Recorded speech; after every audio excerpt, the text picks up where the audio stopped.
भले ही कांग्रेस सरकार अपनी सत्ता से हाथ धो बैठी, लेकिन कहीं न कहीं उनके 5 साल के उस कार्यकाल को देखा जाए, तो कुछ चीज़ें ऐसी भी है, जिसकी तारीफ़ करना या उसे महत्वपूर्ण योजना के रूप में देखना स्वाभाविक और लाज़मी होगा। हमारे पीछे जिस स्कूल को आप देख पा रहे हैं, हम खड़े हैं, ये स्वामी आत्मानंद स्कूल है। स्वामी आत्मानंद स्कूल की अगर बातें करें तो ये कांग्रेस की सरकार में भूपेश बघेल जब मुख्यमंत्री थे, तो उस समय इस योजना को लेकर लाए थे। ये योजना शिक्षा को लेकर काफ़ी बेहतर और महत्वपूर्ण है। हालाँकि जिस तरीके से इसको सुव्यवस्थित रूप से डेवलप करना था, ये भले ना हो पाया और सरकार समय आने के बाद बदल गया। लेकिन अब भी देखा जाए तो स्वामी आत्मानंद स्कूल में कई तरह के विकास कार्य या डेवलप स्कूल को शिक्षा या गुणवत्ता शिक्षा की गुणवत्ता को बेहतर करने के लिए इस पे ज़रूर ध्यान दिया जा रहा है, जिसको लेकर यहाँ बहुत से काम किए। उसी में से एक पहलू मैं आपको बता दूँ, कोई भी अगर काम होता है तो उसके 2 पहलू होते हैं। एक तो उसके अच्छे और दूसरे उसके बुरे पहलू। एक तो अच्छा काम और दूसरा घटिया काम। अगर काम कोई भी हो, अच्छा हो या घटिया, लोगों के सामने आ ही जाता है। अच्छे काम करोगे तो तारीफ़ें मिलेगी, अगर घटिया काम होगा तो उसकी आपको दोषारोपण होगा। आपको मैं बता दूँ कि ये जो स्वामी आत्मानंद स्कूल चल रहे हैं छीन में, ये छीन में हम खड़े हैं अभी, और इस तरीके के सारंगढ़, बिलाईगढ़ जिले में लगभग 6 स्वामी आत्मानंद स्कूल है। यहाँ आपको बता दूं कि लगभग लाखों रुपए का काम हुआ है, जिसमें कुछ काम भ्रष्टाचार की ओर चले गए तो कुछ काम बहुत अच्छे। नमस्कार, मैं ही योगेश कुरे और आप देख रहे हैं खबर निरीक्षण। हम बात कर रहे थे स्वामी आत्मानंद स्कूल की। ये स्वामी आत्मानंद स्कूल है।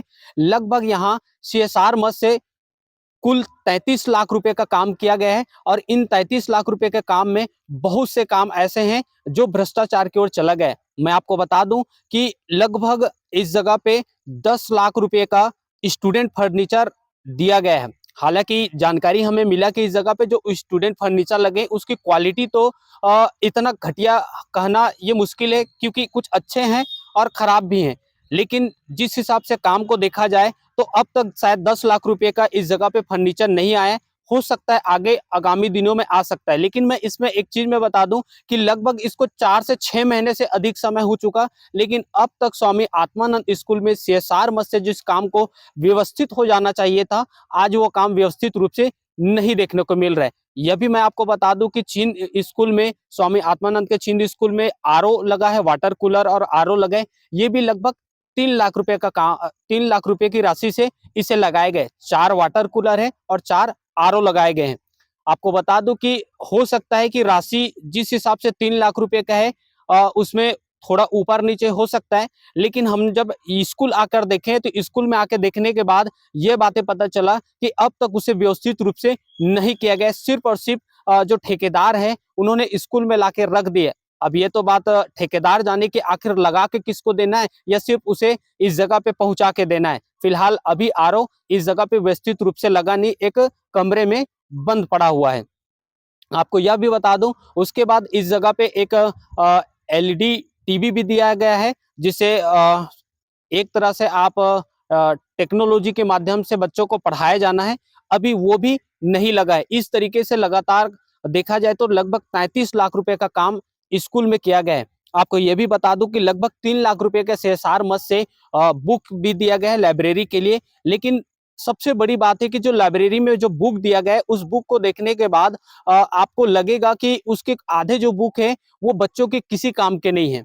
क्योंकि मैं आपको बता दूं, ये जिस स्कूल में हम खड़े हैं, यह हिंदी माध्यम स्कूल है, और हिंदी मीडियम स्कूल में यह हिंदी भाषा वाली स्कूल है, और उसमें इंग्लिश वाली पुस्तकें भरी पड़ी। कुछ बुक हैं जो हिंदी में है, लेकिन उसकी भी कोई उपयोगिता नहीं है, क्योंकि कुछ चीजें सिलेबस से बाहर है या तो भाषाओं से बाहर है, जिसकी वजह से उसकी अगर उपयोगिता को देखा जाए तो वो कोई काम का नहीं है। इस पे विशेष विभाग को ध्यान देना चाहिए था, ठेकेदार को ध्यान देना चाहिए था, या फिर जो स्वीकृत राशि उसका जो निर्धारित बुक के जो निर्धारण करना था, उन्हें इन चीजों पे विशेष ध्यान देना चाहिए था कि किस तरीके की बुक बच्चों को दिया जाए। हालांकि उस जगह पे बहुत से ऐसे भी बुक हैं जो बच्चों के बहुत ही काम के हैं। इसी तरीके से ठीक और भी बहुत सारे कार्य इस जगह पे किए गए। एक चीज मैं आपको बता दूं कि इन सब चीजों को देखने के बाद हमें जो पता चला, हमें जो जानकारी मिली, यहाँ कुछ ऐसे चीजें हैं जो ठेकेदार ने कुछ काम को अच्छे तो किए हैं, लेकिन कुछ काम को बहुत ही घटिया और इसे भ्रष्टाचार की ओर कह सकते हैं, या घटिया निर्माण कह सकते हैं, या साफ तौर से काम के नाम पर इस जगह पे बहुत बड़ा फर्जीवाड़ा किया गया है। आप ये देख सकते हैं, आपको मैं सबसे पहले सामने दिखा दूं, ये आप देख रहे हैं, ये गेट है स्वामी आत्मानंद का, ये गेट है। आप देख सकते हैं स्वामी आत्मानंद से लेकर के एक लाइन पे, दो तीन लाइन पे इस तरीके के साइकिल खड़ा हुआ है। आपको पता है कि ये साइकिल जो खड़ा हुआ है ये स्टैंड है, लेकिन इसके लिए कोई छत नहीं। लेकिन यही बात मैं आपको बता दूं कि सीएसआर मद से इस जगह पे भी साइकिल स्टैंड के नाम पे 3 लाख रुपए की स्वीकृति दिया गया है शासन की ओर से। इन 3 लाख रुपए की स्वीकृति में आखिर कैसा साइकिल स्टैंड बना है, ये भी मैं आपको दिखा दूं। आप देख पा रहे होंगे सामने मेरे, मैं साइकिल स्टैंड के पास आपको सीधे तस्वीर दिखा दूं। ये साइकिल स्टैंड है और यहाँ जो साइकिल खड़ा है, लगभग यहाँ 15 से 20 साइकिल ही आ सकते हैं, और ये है 3 लाख रुपए का। इस बात से साफ जाहिर होता है कि छत्तीसगढ़ में किसी भी विकास कार्यों की अगर बात करें या उसे बारीकी से देखा जाए, तो कुछ ऐसे भी काम है जिसे भ्रष्टाचार में संलिप्त होते हैं। ठेकेदार की ये भ्रष्टाचारी साफ उजागर हो रहा है कि ये 3 लाख रुपए का साइकिल स्टैंड है, और इस साइकिल स्टैंड में आप देख सकते हैं जो खंभे लगे, कालम लगे, लोहे के लगे हैं, ये 15 से ज्यादा 10 से 15 फीट का होगा। 1 2 3 4 5 6 7 8 कालम के इस जगह पे लगे हैं। और इसी तरीके से इस जगह पे जो शेड लगे हुए ये जो टीन के हैं, ये लगभग इस जगह पे 8 से 9 टीन लगे हुए। इतने को 3 लाख रुपए में ठेकेदार ने बनाकर यहाँ से चला गया।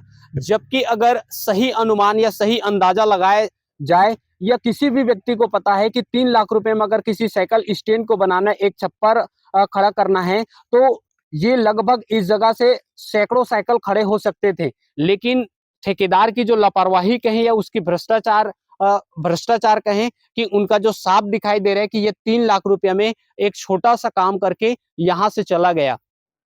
इतना ही नहीं, इसी तरीके की चीजें सारंगढ़ बिलाईगढ़ जिले में लगभग 5 से 6 स्वामी आत्मानंद स्कूल है, और इन सारे स्कूलों में इसी तरीके से काम किया गया कि सीएसआर मद से 33 लाख रुपए का काम किए गए। जो छीन में हुआ है वही गोड़म स्वामी आत्मानंद स्कूल में है, वही पेंड्रावन स्कूल में।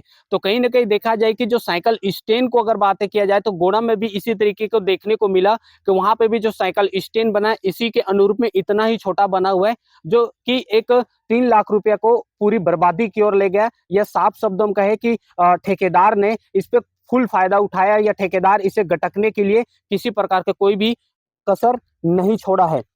यही जिस तरीके से सीएसआर मद से काम हुआ है, इन सारे काम की अगर जिला स्तर में अगर देख रेख की अगर बातें करें, या जिम्मेदारी जो से जिन्हें दिया गया है, वो नोडल अधिकारी नरेश चौहान है, जिनको दिया गया था। साफ तौर पे देखा जा रहा है कि कहीं न कहीं एक नोडल अधिकारी की भी इस जगह पे भूमिका संलिप्त नजर आ रहा है, कि उनको ये निर्देश है कि उन्हें काम भी अच्छा करके देना है और क्वालिटी को भी ध्यान में रखना है। लेकिन ये साफ तौर पे पता चलता है कि इस जगह पे जो सीएसआर मद से काम किया गया है, उसका उस राशि का खुला दुरुपयोग किया गया है। और आला अधिकारी भी, यहाँ तक कि ये जो स्वामी आत्मानंद स्कूल है, यहाँ लगातार किसी न किसी अधिकारियों का, एसडीएम का, तहसीलदार का, कलेक्टरों का आना जाना लगातार लगा रहता है। ये भी बताया जा रहा है कि ये जो निर्माण किया गया, निर्माण होने के बाद भी इस जगह पे कई आला अधिकारी यहाँ पे पहुंचे हुए थे, और पहुंचने के बाद उन्होंने भी इसकी मुआयना कर चले गए हैं। कहीं न कहीं यह भी देखा जाए कि इस तरीके से 3 लाख रुपए का साइकिल स्टैंड भ्रष्टाचार की भेंट चल गया। अधिकारी यहाँ से देख कर चले गए, लेकिन अब तक यह तो उस भ्रष्टाचार पे अंकुश नहीं लगाया गया, ना ही ठेकेदार पर किसी प्रकार का कोई अंकुश लगाया गया। चाहते तो अधिकारी इस जगह पे देखने के बाद बकायदा इस काम को बेहतर करवा सकते थे। 3 लाख रुपए का जो शेड है, उसे एक्चुअल में इस जगह पे जमीन पे ला सकते थे और इसे बढ़ाया जा सकता था। लेकिन अधिकारी भी इस जगह पे देखकर चले गए, और ये मामला वैसे के वैसे ठंडे बस्ते में चला गया है। इतना ही नहीं, मैं आपको बता दूं कि जिस हम स्वामी आत्मानंद की बात कर रहे थे, ये तो था विकास कार्यों का। अब थोड़ी हम बात कर लेते हैं शिक्षा की गुणवत्ता को लेकर। किसी भी चीज में, ये तो बाहरी आवरण है या फिर ये एक व्यवस्था के रूप में देखा जाए, लेकिन सबसे महत्वपूर्ण है किसी भी स्कूल के लिए शिक्षकों की। हम जब यहाँ पे रिपोर्टिंग करने पहुंचे तो ये भी बातें जानकारी सामने आया कि यहाँ पे कुछ शिक्षकों की भी कमी है।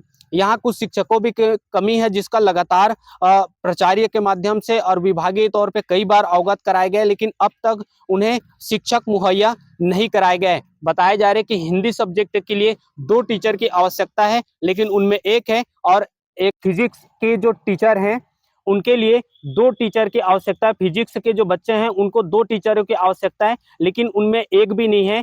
इस जगह पे उन्हें जितने भी टीचर हैं उनमें अन्य टीचरों के द्वारा उस सब्जेक्ट को पूरा कराया जाए। तो सबसे बड़ी बात ये भी है कि शिक्षा विभाग को इस ओर भी विशेष ध्यान देने की जरूरत है, या जिला प्रशासन को इस ओर विशेष ध्यान देने की जरूरत है कि सबसे पहले जो स्कूल है उसमें जो शिक्षकों की कमी है उस पे महत्वपूर्ण फोकस करने की जरूरत है, क्योंकि शिक्षा की गुणवत्ता अगर कहीं से आ सकता है तो वह शिक्षकों से आ सकता है। अगर पर्याप्त टीचर होंगे, पर्याप्त शिक्षक होंगे तो पढ़ाई भी पर्याप्त होगी, कोर्स भी पूरे होंगे और गुणवत्ता भी शिक्षा का बेहतर होगा।